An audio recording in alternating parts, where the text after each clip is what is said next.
ବର୍ତ୍ତମାନ ସୁଦ୍ଧା ଆପଣ ତଳୁ ଚନ୍ଦ୍ରକୁ ଦେଖିଥିବେ, ନିଶ୍ଚିତ ଭାବରେ ଏହାକୁ ଚିତ୍ରରେ ଦେଖିଥିବେ, କିନ୍ତୁ ବର୍ତ୍ତମାନ ଆପଣ ସେଠାରେ ମଧ୍ୟ ରହିପାରିବେ। ଆଶ୍ଚର୍ଯ୍ୟ ହୁଅନ୍ତୁ ନାହିଁ, ପ୍ରଥମ ଥର ପାଇଁ ବୈଜ୍ଞାନିକମାନେ ଚନ୍ଦ୍ରପୃଷ୍ଠରେ ଅତି କମ୍ରେ 100 ମିଟର ଗଭୀରତା ବିଶିଷ୍ଟ ଗୁମ୍ଫା ପାଇଛନ୍ତି। କୁହାଯାଉଛି ଯେ ଏହା ମଣିଷମାନଙ୍କ ପାଇଁ ରହିବା ପାଇଁ ଏକ ଆଦର୍ଶ ସ୍ଥାନ। ଏହାର ଅର୍ଥ ଯେକୌଣସି ବ୍ୟକ୍ତି ଏଠାରେ ସହଜରେ ରହିପାରିବେ। ଏହି ଭୂତଳ ଗୁମ୍ଫା ଚନ୍ଦ୍ରପୃଷ୍ଠରେ ଥିବା ଶହ ଶହ ଗୁମ୍ଫା ମଧ୍ୟରୁ ଗୋଟିଏ ବୋଲି କୁହାଯାଉଛି।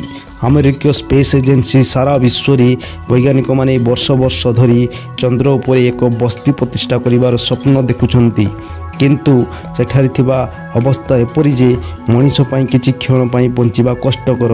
ଯେତେବେଳେ ମହାକାଶଚାରୀମାନେ ଯାଆନ୍ତି, ସେମାନଙ୍କୁ ସମସ୍ତ ପ୍ରକାରର ବିକିରଣ ଏବଂ ଅତ୍ୟଧିକ ତାପମାତ୍ରା ସାମ୍ନା କରିବାକୁ ପଡ଼େ। ମହାକାଶଚାରୀ ହେଲେନ୍ ଶର୍ମାନ କହିଛନ୍ତି ଯେ ଏହି ଗୁମ୍ଫା ବହୁତ ଚମତ୍କାର ଦେଖାଯାଉଛି। ମୁଁ ଭାବୁଛି ଆଗାମୀ 20-30 ବର୍ଷ ମଧ୍ୟରେ ମଣିଷ ଏହି ଗର୍ତ୍ତରେ ସହଜରେ ରହିବାକୁ ସକ୍ଷମ ହେବ। ଏହି ଗୁମ୍ଫା ଏତେ ଗଭୀର ଯେ ମହାକାଶଚାରୀ ମାନଙ୍କୁ ଏହା ଭିତରକୁ ଯିବା ପାଇଁ ଜେଟ୍ ପ୍ୟାକ୍ କିମ୍ବା ଲିଫ୍ଟ ବ୍ୟବହାର କରିବାକୁ ପଡ଼ିପାରେ। ରାଡାର ସାହାଯ୍ୟରେ ଏହା ମଧ୍ୟ ଭିତରକୁ ଗଲେ। ଇଟାଲୀର ଟ୍ରେଣ୍ଟୋ ୟୁନିଭର୍ସିଟିର ଲୋରେଞ୍ଜୋ ବ୍ରୁଜୋନ ଏବଂ ଲିଓନାର୍ଡୋ କାରେରୋ ଏହି ଗୁମ୍ଫାକୁ ମେରି ଟ୍ରାନକ୍ୟୁଲାଇଟିସ୍ ନାମକ ଏକ ପଥର ସମତଳ ଭୂମିରେ ଦେଖିଥିଲେ ଓ ରାଡାର ସାହାଯ୍ୟରେ ଏହା ଭିତରକୁ ଯାଇଥିଲେ। ତାଙ୍କ କହିବା ଅନୁସାରେ ଏହା ପୃଥିବୀରୁ ଖାଲି ଆଖିରେ ଦେଖିବାକୁ ମିଳେ। 1969ରେ ଆପୋଲୋ 11 ଏଠାରେ ଅବତରଣ କରିଥିଲା। ଏହି ଗୁମ୍ଫା ଚନ୍ଦ୍ରପୃଷ୍ଠରେ ଏକ ସ୍କାଇଲାଇଟ୍ ପରି ଦେଖାଯାଏ।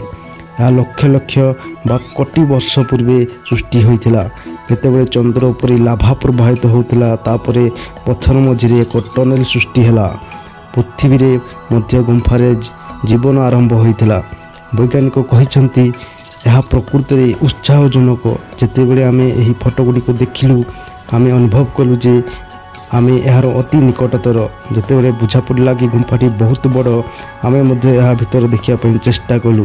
ଆମେ ଅନୁଭବ କଲୁ ଯେ ମଣିଷ ରହିବା ପାଇଁ ଏହା ସର୍ବୋତ୍ତମ ସ୍ଥାନ ହେବ। ସର୍ବଶେଷରେ ଗୁମ୍ଫାରେ ପୃଥିବୀରେ ଜୀବନ ମଧ୍ୟ ଆରମ୍ଭ ହୋଇଥିଲା। ଏଥିପାଇଁ ଆମେ ଭାବୁଛୁ ଯେ ମଣିଷମାନେ ମଧ୍ୟ ଚନ୍ଦ୍ରରେ ଏହି ଗୁମ୍ଫାରେ ରହିପାରିବେ।